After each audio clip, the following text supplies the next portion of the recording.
Introducing the Champion's Mindset, the podcast that gives your inner game a serious upgrade. Join internationally renowned mindset and performance expert, KATHRYN ORFORD.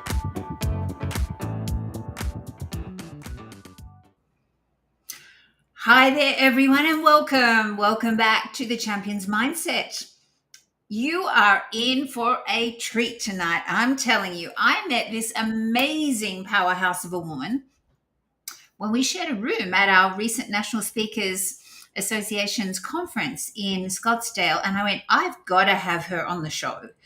Whether you are a coach, an athlete, a performer, a mum or dad, or a business person, there are going to be some amazing gems, especially if you have some sort of an idea, like a burning idea that really you've been sitting on and you haven't done anything about. Honestly, Jennifer is going to, hopefully, I know she will, inspire you to really take action, because she has one amazing story that she is going to share with us. And here's a little bit about Jennifer right now.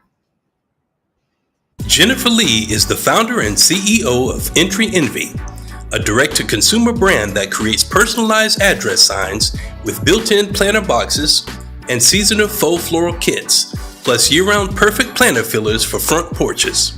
Inspired by a home renovation after divorce, Jennifer launched the company in 2021 to help others create beautiful, welcoming entries with ease.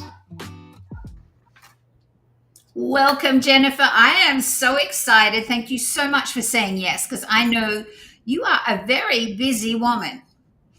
Well, thank you for having me, KATHRYN. It's my pleasure. It was so fun to get to know you, and it was just a few weeks ago, and in some ways it doesn't feel like that long, and in other ways it feels like a really long time, and I need to get out to Colorado and visit you again in person. Yeah, you do. I need some Jennifer time too. So here's the thing that people don't know, and I want to take it back to the beginning, because you have started a company that you really knew nothing about. You did an executive MBA. You've worked in law. You've worked alongside plastic surgeons. You've done all these amazing different careers. But during the pandemic, a few things happened. Tell us about that.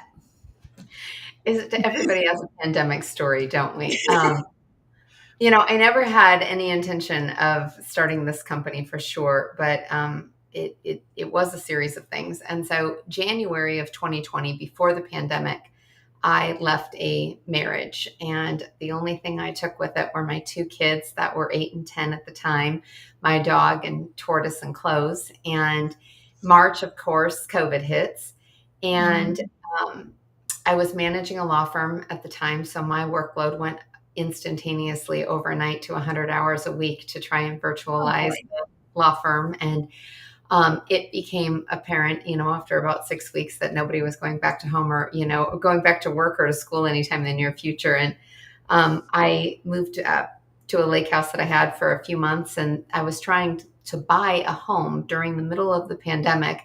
And the financial turmoil of a divorce. And anybody who's been through that, it's not easy. And people in the real estate market know what happened then. And it was beggars couldn't be choosers. I didn't have a big budget to work with. And so I ended up finding a house that I'm going to just say was a fixer-upper. And I moved in August 1st of 2020. And I started remodeling this house by myself, top to bottom, every single light fixture, every single plumbing fixture. My dad was a carpenter for 40 years. But he has Parkinson's, and so he absolutely helped me, but I did the majority of the work. And I was about 9 months into this remodel, and the inside of the house looked beautiful, brand new. I was so proud of it, but I came home every day to the outside that still looked like a fixer-upper. And I'm a really big believer in first impressions. No matter where you are, what space you enter, whether it's a meeting, whether it's a dinner party, and whether or not it's your own home, how you come into that space sets the tone for the rest of that experience. And so I didn't want to come home to a house I wasn't proud of. And I thought, okay, I am out of time, energy, and money. How am I going to add curb appeal here without spending a lot of any of that? And so I decided to paint the garage door, paint the front door, update the light fixture on the porch, and update the house numbers. They were above the garage door. They were only about 3 inches tall. One was crooked, couldn't see them very well underneath the eave. And so I started Googling modern house number signs. Nobody needs to do that. That's a boring search. And the only one that I liked was vertical, and it had modern house numbers on it, but they were silver and I wanted gold. And it had a planter box on the bottom. And I thought, I really like the idea of putting something artificial, because heaven knows you can't grow anything in a tiny little 3 by 8 inch box. And even if you tried, you're going to have to water it twice a day, and then you're going to rot the wood and all of that kind of stuff. And I'm going to put something artificial in there. And that way I don't have to put a wreath on my door and scratch my freshly painted door. And so I make this sign. I go to the craft store. I spend 45 minutes wandering around the faux floral department. But, I had to buy foam block and Spanish moss and all of this stuff. And then $38 later, I get home, and now I have to find my wire cutters. I've got moss all over the garage. I'm trying to get faux floral tape. I forgot that. I had to go back and get that. So I'm doing this whole thing. And I get done with it, and I hang it up right by my front door, right underneath a light. It had a little Easter set in it. This is April of 2021, right before Easter. And it was adorable. And then I realized that Easter was over in 2 weeks, and I was going to have to do this again. And dear God, what have I just done? And so I started searching for faux floral holiday and seasonal decor kits online. The holiday decor, subscription boxes. There was a subscription box for everything. Surely there had to be this. And there wasn't. It was looking high and low. And so then I started looking at some of the companies that made signs that were similar to this. And what were they selling? Nothing. People were planting real flowers in these. And no, it's not going to work. So there's entrepreneurs typically go into business for 3 different kind of ways. One is they've had an idea forever that they finally decide to launch. 2, they actually are just an entrepreneur by nature, and they look for problems to solve, kind of regardless of whether or not they're passionate, look for financial opportunity.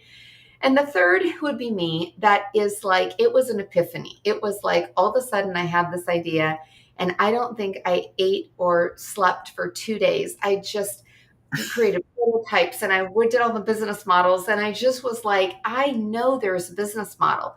And so it was instant, where I knew that it was not just house numbers. Women love to identify their homes in a personal way, and this could have could have a monogram. It could have a special message on it. They would all have a planter box, because that was the recurring revenue model I knew I wanted to sustain. And then I thought, what about the people who also have one moment, please.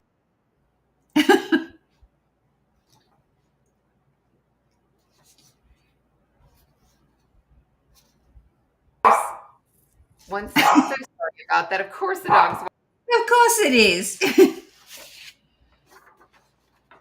My Bella might start joining in a minute. Oh, she is actually in the room, but she's behaving herself currently. For anyone that has a dog, you know that these things can happen, especially if it's about dinner time or whatever. Welcome back. I'm sorry. So, and then I thought about, what about all the people who have, assisted living facilities or apartments? They should be able to have the option for something for their door as well. So we launched in October of 2021.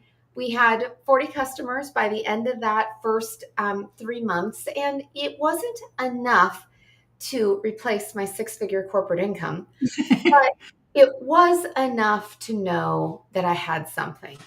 And I knew that I needed to go all in. One of my coaches said that he referenced a book that had talked about the 99% rule, and 99%'s a bitch and 100%'s a breeze. And I really knew that it was like, I have to go all in on this, trying to manage 2 different companies, my own plus the law firm.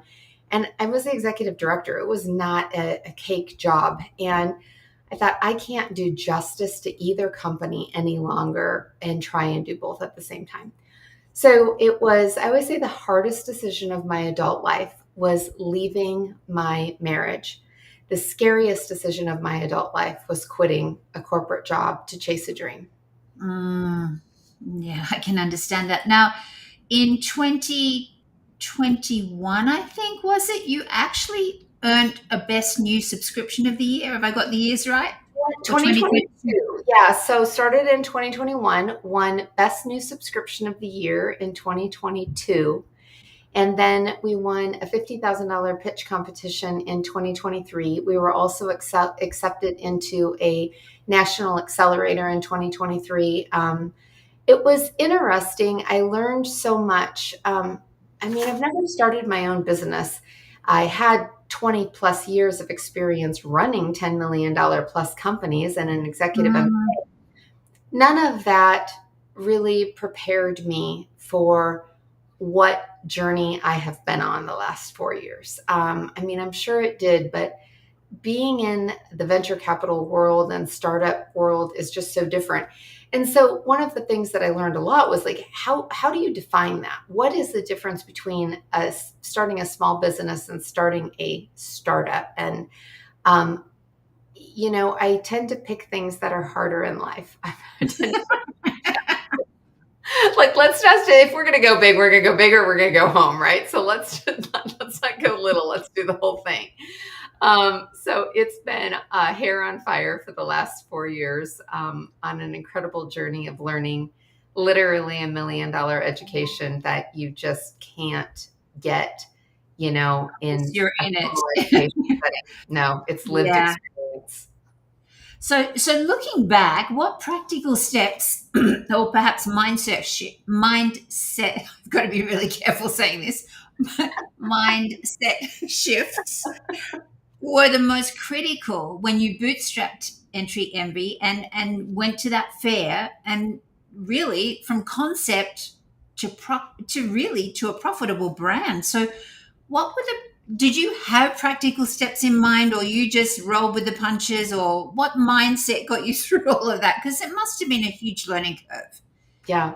Well, I think first of all, I'm a big believer in coaches. KATHRYN, you're an excellent example of one. Um, Everybody needs a coach, and I'm very self-aware of knowing what I don't know, um, and really, I live by the mantra: you don't know what you don't know, right? But I knew that I did not know how to start an e-commerce company, but I am a great connector of resources, and my number one Gallup strength is strategic. So where are we trying to go? What's the long-term goal? So I knew where I wanted this company to go. How was I going to get there? My second strength is maximizer. So how do we reach that goal in the most efficient, highest ROI kind of way? And my third strength is arranger. What are all of the resources, people, energy, money that it's going to take to reach that goal? And so mindset number one was awareness of self and what are my strengths? Where are we going? And then second, I went through the list of all of the people that I knew in my world and said, who do I know that can help me, give me the framework to at least start this company? And I interviewed her when I was getting my MBA over 12 years ago now. My thesis was a capstone project for a large company. I have an NDA, but it was a large consulting company. And I interviewed 78 executive coaches all over the world as part of this. And she was one of those coaches that I met. And prior to that, I didn't even know what an executive coach was. And so that journey of my MBA got me, one, the education of what are coaches and why do you hire them and when do you hire them. And second, it was an international thesis, and I learned that no matter where you live in the world, no matter what language you speak, values are values. Business is business. And it really helped me see the world in a different way. And so when I went to start this company, I looked at the resources that I had available. How could I hire people to help me at a much lower rate than just working within the US? My first assistant I hired was in the Philippines, and I paid her $6 an hour, and her only job was to keep me awake at night. I worked from 11 p.m. to 3 a.m. every night. Well, I worked from 7 p.m. until 3 a.m. every night, but her hours were from 11 to 3 because that's when I got tired. And I can paint, and retile and, refinish a floor, until 4 o'clock in the morning, no problem. It's really hard to fall asleep while you're standing up painting. But when you're sitting at a computer and all you're doing is coding and building the back end of a business and you're exhausted, it's really easy. And so her job was to just keep me awake. But even as simple as that, I wouldn't have known those steps to take had I not been through that experience. So it's interesting. Sometimes I think you go back from formal education, you're going to learn how to like balance books or, understand financials or whatever. But for me, I learned the value of coaches and I learned international values of business. And so she was the first one. The second coach that was super impactful to me, I hired in December of 2021. And I think one of the things that I've learned so much about coaches is that oftentimes they see you in a different way than you see yourself. And for me, he believed in me more than I believed in myself. He already had me owning the island. He's like, you've got this. You've got an incredible business idea. And, are you willing? Are you willing to leverage everything that you have? Are you willing to go all in? Are you willing to quit your 6-figure corporate job to chase the stream? And challenged me. But I wouldn't be here without having him along that side for about 18 months. I worked with him really close through that process because starting a company and doing what I was doing was one of the scariest processes for sure. So I don't recommend doing any of these things alone, right? And when you're a solo entrepreneur in the beginning, because you're the chief executive officer of all of it, you still can't do it alone. So it may not be somebody who works for you within your company, but coaches matter. So I'm curious, how did your VA, as she probably was, keep you awake? What did she do? She would just watch me, and if I started to fall asleep, I was starting to doze off. She would holler at me, talking to me. Or I would know it. I would be like, okay, I'm getting tired. What's going on in the world? Like, we just talk. It just made it less lonely because when you're sitting in your office at 1 o'clock in the morning, your children are asleep, you're tired, and you just are like looking at you and your computer, at least made it feel like you were sitting in an office sort of with somebody else with you. So yes, you're not alone. So you mentioned that it was like the scariest thing. How did you deal with that fear? How did you push through it? Ooh, we've talked a lot about fear, and the framework that I have come up with, because a lot of people have asked me, how have I done what I've done? I've reflected upon it, and it's data, faith, and guts. Those are my 3 pieces. And so whenever I make a decision, and typically big decisions, but these could be little decisions too. Data is, what do I know? What do I know about the situation? What are the facts? What's the truth? And sometimes that comes off of a spreadsheet, and sometimes that's other objective forms of data that I may get. Faith is, what do I believe? What's my heart and my gut if I were going to make a decision off of that, say? It may also involve a higher power, but it's really like taking the data, the facts that I know, with the intuition that I have and what I believe. And then guts is the courage to actually take the action, which for most people is where they fail. I always laugh and I say that women, I think in particular, have a harder time making a decision than men. We really don't want to get it wrong, and we're very sensitive to everybody else's feelings, and we've got the people pleaser component that tends to show up.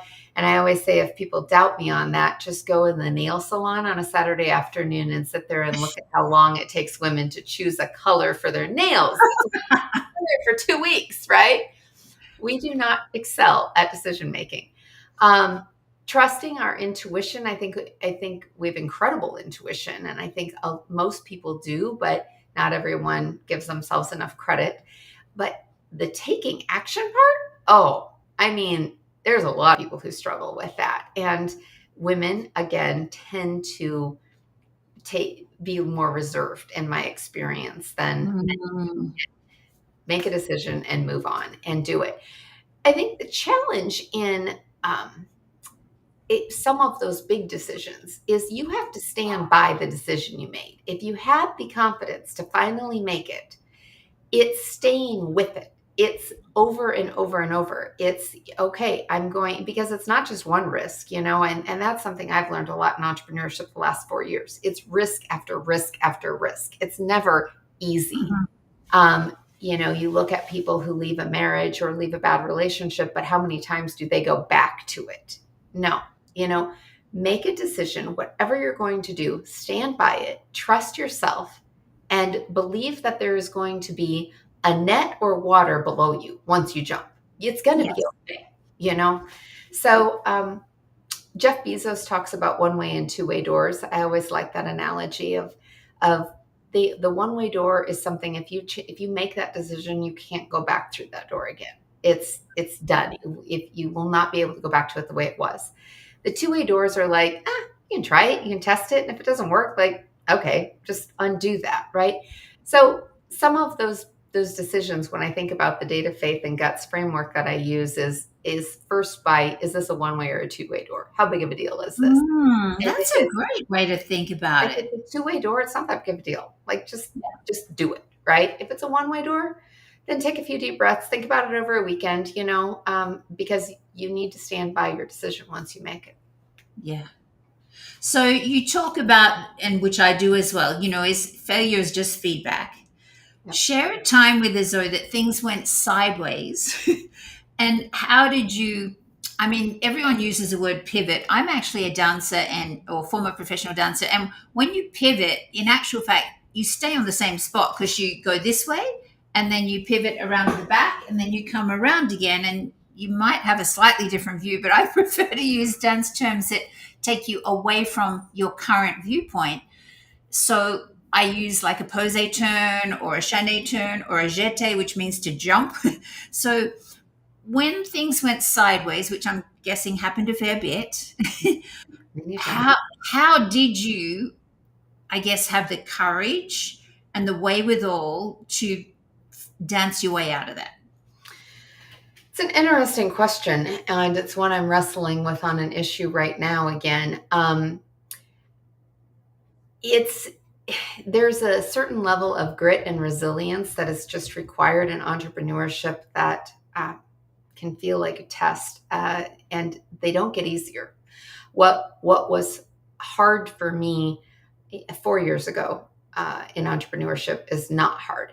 It's almost like I don't want to say an adrenaline rush, but it's just the challenges get bigger because as the company gets bigger, you just get more zeros on either side. The risks go up, not down, in most cases. And so the consequences, it's like when your kids are little and you're trying to teach them the difference between right and wrong, the consequences are fairly low. There's a wonderful book for kids, The Love and Logic, that is on that principle. Teach them how to make a good decision when they're 3, because when they're 16 and they're in a vehicle and you're not there, you want them to still have those decision-making skills intact. So I think for me, making the decisions that I made when I initially launched the company are so much smaller in comparison to what they are now. There are so many examples, and I think it's a matter of how do you just create so many different options to work through, and then it's trusting, right? So based on that same data, faith, and guts framework, we had 2 years ago, we launched a new website, and it was terrible. It was, it was an awful experience, and I had built our first one. This one was done by a professional agency, and I thought that they knew better than I did, and that we would be able to increase our conversion rate and all of these things that were supposed to happen. And we launched it at the beginning of our spring season, which is for us a big building season, and it was a flop, total flop.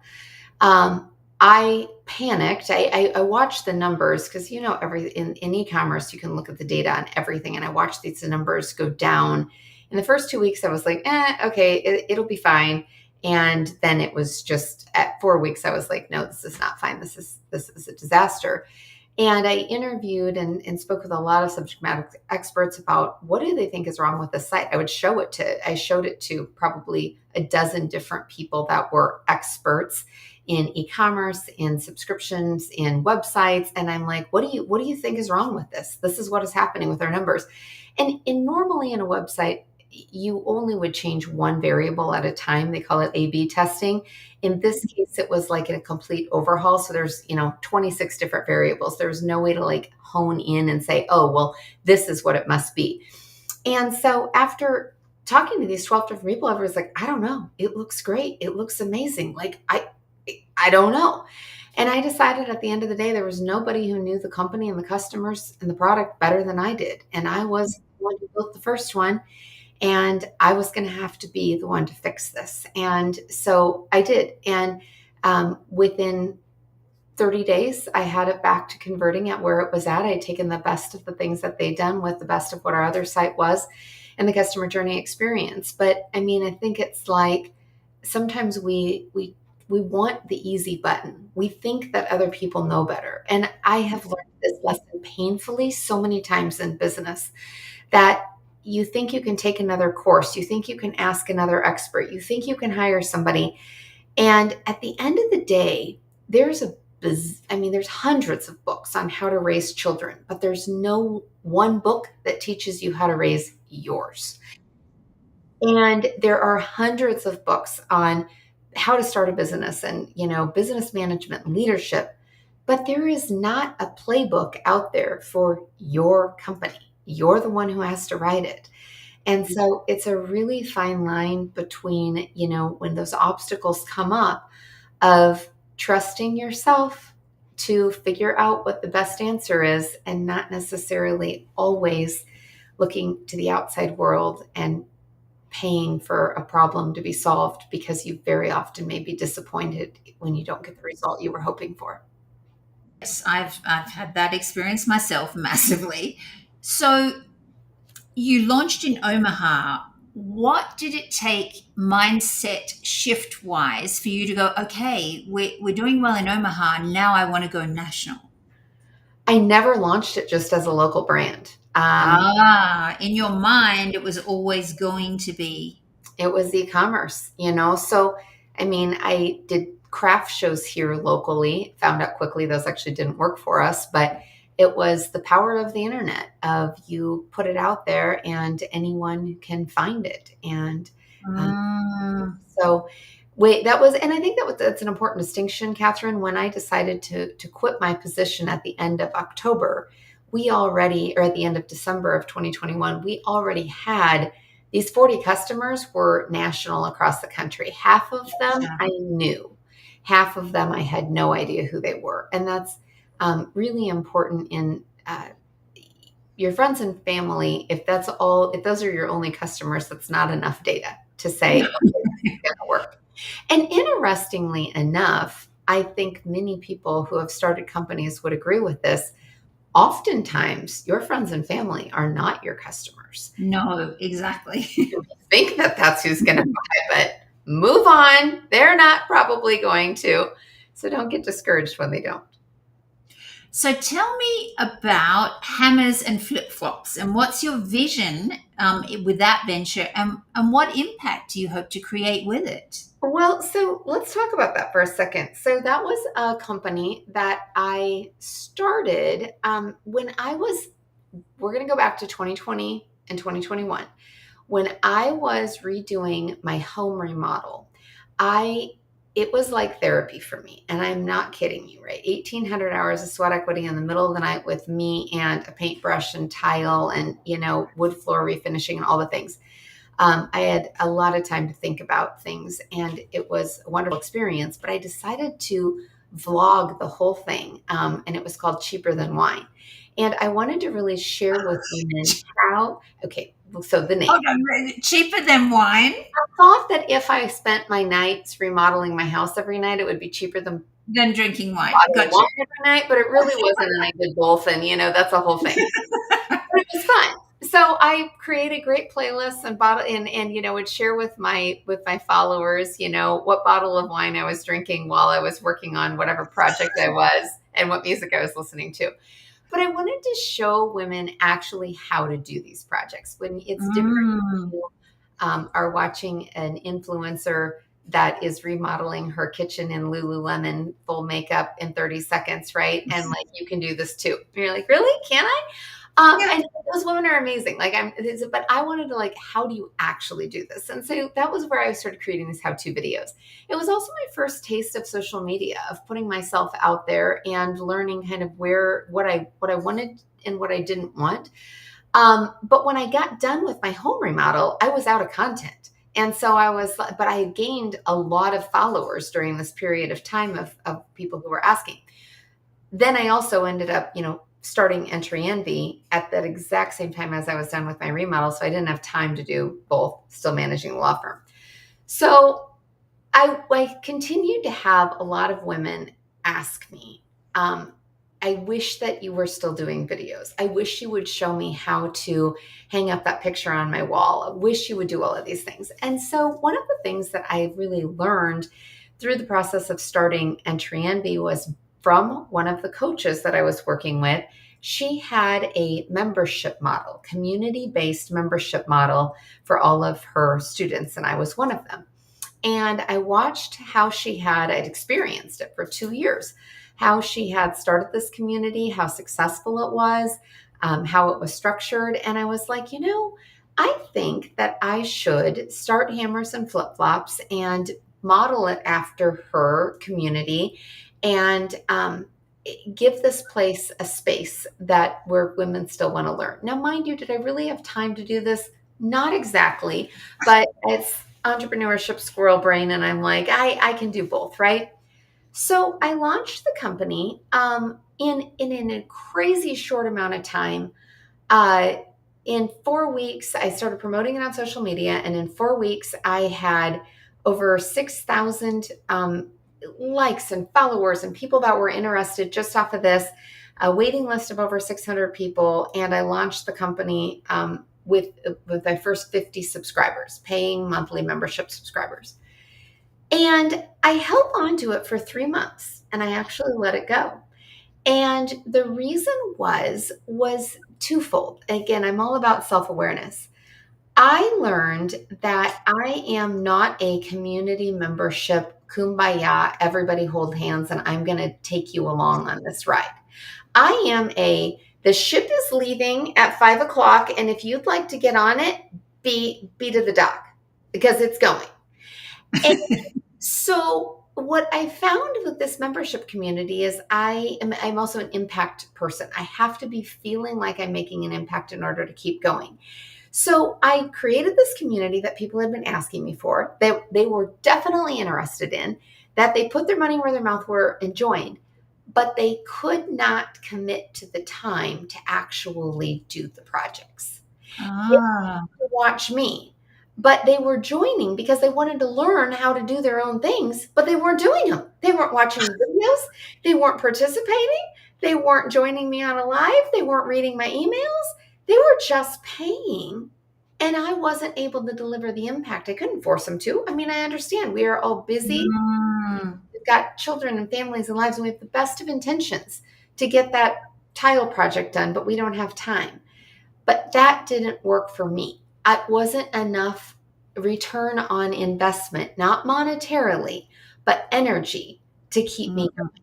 And I knew that I could build it. I knew I could grow it, but I already knew, data, faith, and guts, I wasn't going to get any more impact. It was a guilt thing. I was going to take more people's money, but I was not going to make more impact because they didn't have the time. They weren't showing the commitment, and it didn't work for me. So I shut it down, actually. And it takes a lot of courage to start things. It also takes a lot of courage to end things.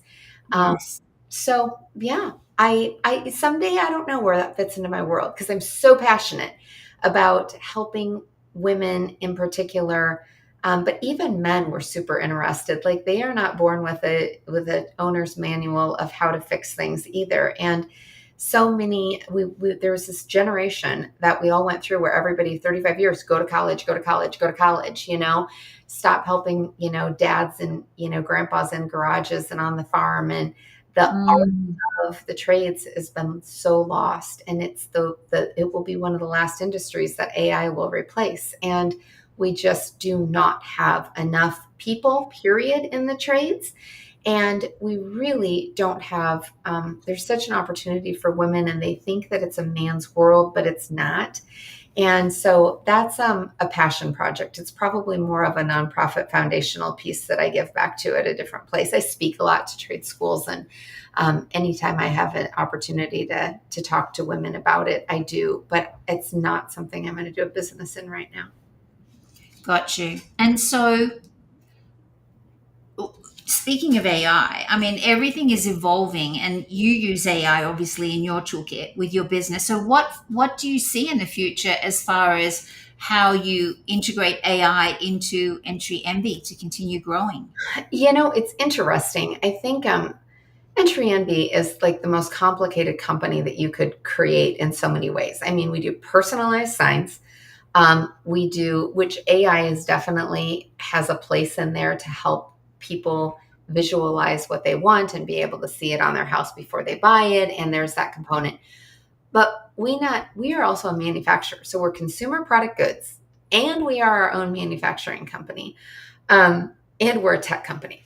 We're an e-commerce company. So every company, I think, today is basically looked at as tech in some level. So AI on the tech side, for sure, the back end, the e-commerce side, ads, audiences, all of that is so strong.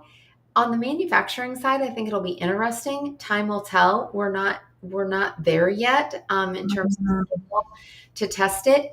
But one of my favorite things about the company is that the women who make our products, so if you think about these darling faux floral decor kits that have candles in them, we wrap every one of these LED candle lights and we put golf tees on them so they stick in the foam. And we cut in a variety of different faux floral stems, and we use floral tape and we wrap them and arrange them so the customer doesn't have to. For our big flower fillers, like the flower pots, the planters, lots of stems, we wire them, we wrap them, we make them beautiful. And what's beautiful to me is that the women who love to work on these are semi-retired women who love hot glue guns and faux floral and crafts. And it just provides the space. They want to work together. Community is important to them, and they get to do this. And so I think it's just so cool to get to build a company that culture is first, and that's an area I don't want AI to take over. We as women need community, and we need to feel like we continue to have purpose beyond a full-time career necessarily that consumed us. So it's a delicate balance for me where I tap into it and where I let it continue to have a place in the back seat so that women get to participate. Did I hear you say that you use AI to help somebody visualize what it's going to look like in their specific home? Right. So Their front porch? yeah. So it's creeping its way in a lot of places, but it's just like, see this on your house, right? So you can hold that, if you're on our website and under one of our products, then see this in my space, you can hold up your phone and that black vertical sign, hold it by your door, and you're like, oh, okay, I like it there, right? So it definitely helps.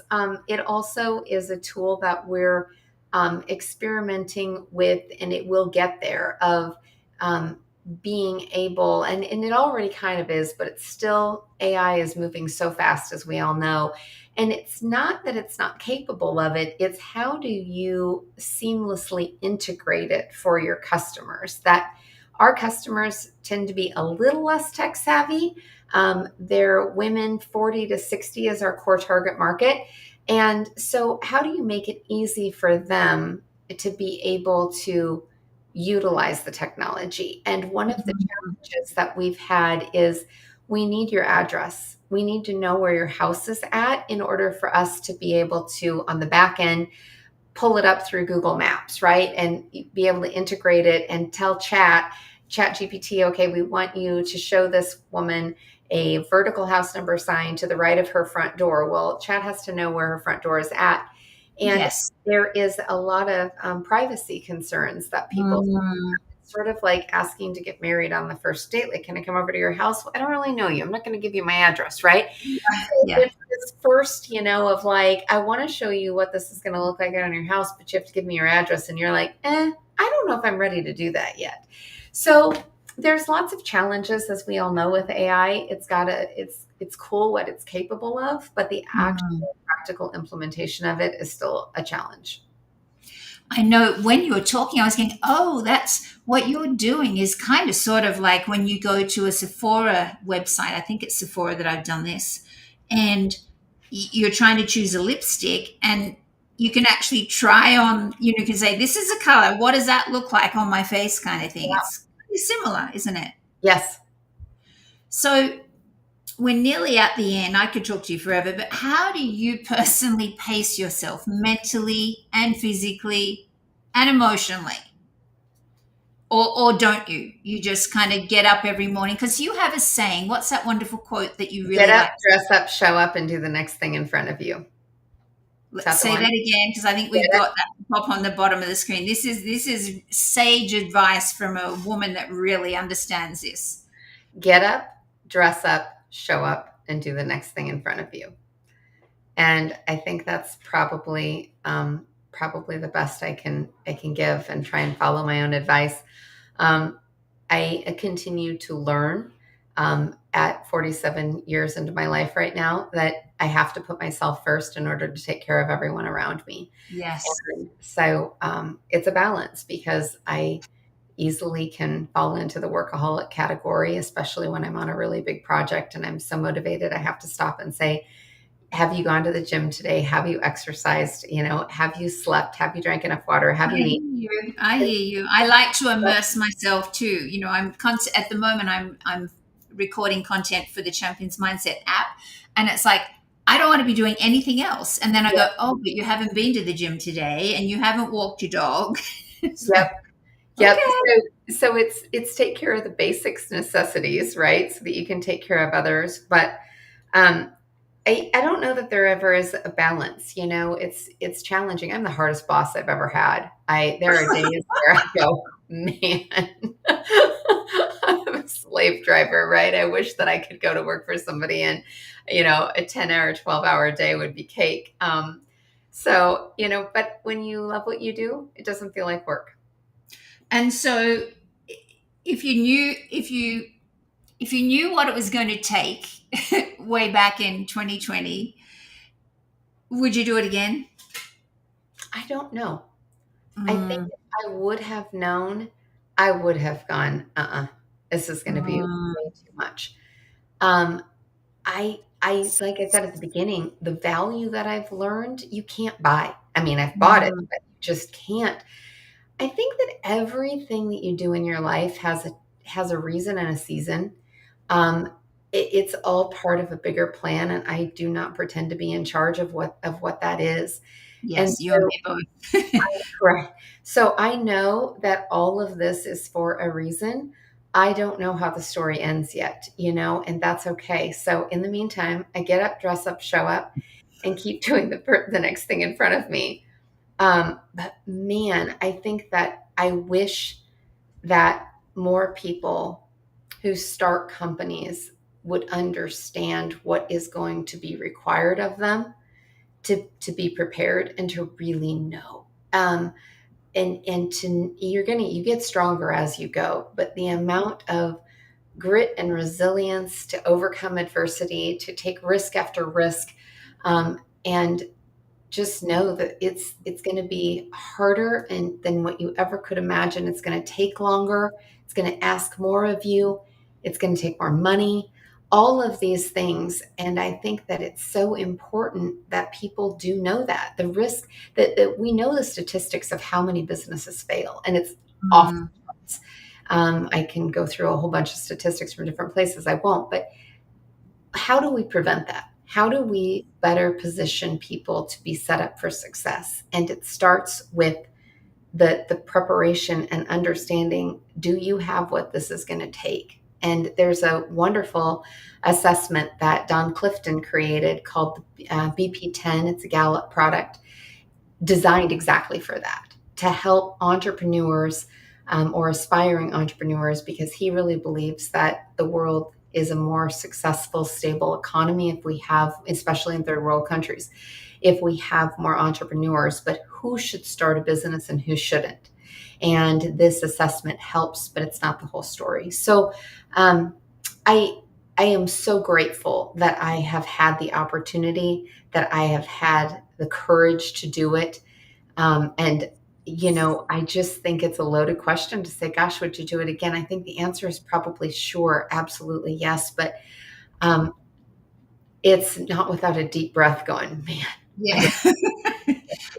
and the woman you've become on this journey, like that's now, just so that we can, is it B for Bob, P for Peter, number 10? Is that the name? Yes. And what was the gentleman's name? Don Clifton. Who was Don Clifton, and it's one of the founders of Gallup. And awesome. Yeah, absolutely. I think that's a really, we're going to finish up now because we really are stretching our time. But I was going to say, for anyone that is thinking of, creating a new business or a startup, what advice would you have? And it sounds like it would be, do this assessment first and work out whether or not you have the typology of personality that can cope. Yeah. And what it tells you is what you don't. So it doesn't mean don't start a company, but it means that, go back to that self-awareness. Okay, I'm really good at generating sales, but my business acumen may not be great. And so therefore I need to have a co-founder who does that. Or maybe you're a technical expert. You are incredible, but you don't have the sales side. So you're not going to sell anything, right? So it's just that awareness again. Gotcha. Yeah, that's awesome. Jennifer, this has been amazing. Where can people go? I wish, I'm in an apartment complex, so I guess I could put it on the front door of my apartment. Yep. Or you can put one of our faux floral planters on your patio if you have a balcony, and then you don't have to water it. So entryenvy.com. And I assume you'll put perhaps LinkedIn out there as well. I write a lot very openly about the startup story journey. And so feel free to follow me there as well.